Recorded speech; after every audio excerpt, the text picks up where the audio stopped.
Punta naman po tayo sa isang balita, yung hinihirit ng isang mambabatas na i-extend nyo ang validity ng driver's license ng 1 taon.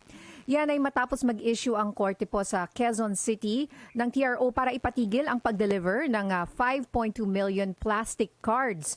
Ano po ang reaction nyo dyan, sir? Opo, actually sa ngayon po, meron na ho na issue even before na circular na nag-extend po ng mga lisensya hanggang October 31. Pinag-aaralan ngayon namin to, the light of yung hearing sa korte, kung paano namin gagawin itong another extension. Kasi yung po nito, yung function po ng LTO na mag-generate ng funds. Malaki po ang magiging impact sa aming funds generation pag in-extend namin ng 1 taon, na hindi binabayaran yung extension fee man lang.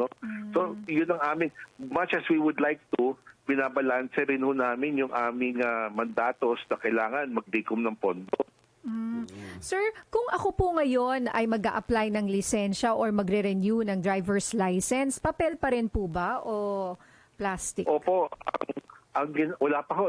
We are using yung sa likod po ng OR ng inyong lisensya, yung papel na binibigay sa inyo, itatak lang po yan, extended.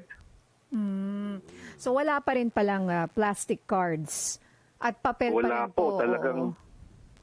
Kaya po magiging yung plastic? Kasi iba ayaw mag-renew tuloy, ayaw mag-apply, inaantay po yung plastic.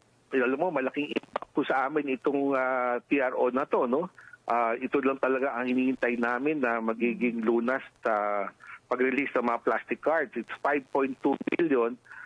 Sapat na yan, cover our backlog, over 1 million, and then cover yung daily consumption ng ahensya.